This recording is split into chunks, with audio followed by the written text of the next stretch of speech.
મિત્રો, ચોરી મોટાભાગે પરિવારનું પેટ ભરવા અથવા તો પોતાની કુટેવો કે અય્યાસી સંતોષવા માટે થતી હોય છે.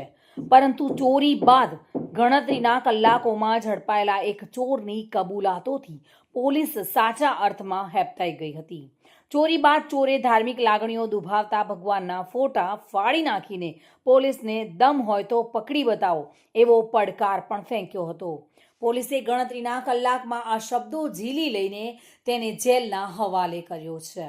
જ્યારે આ ચોરને પકડવામાં જોગાનો જોગ 2024માં બચાવવામાં જે ફોન કામ આવ્યો હતો તે જ આ ચોરને પકડવામાં મદદરૂપ થયો છે.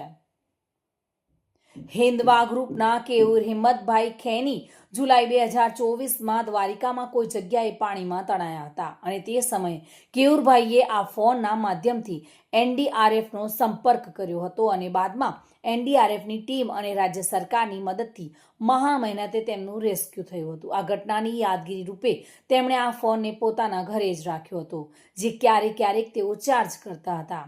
જોગાનો જોગ ચોર આવ્યો ત્યારે આ ફોન ચાર્જિંગ કરેલો હતો અને ચોર પણ અન્ય માલ સામાન સાથે તે મોબાઈલ લઈને નાસી ગયો અને બાદમાં પોલીસે દ્વારિકાવાળા મોબાઈલને જ ટ્રેસ કરીને ચોરને ઝડપી પાડ્યો હતો.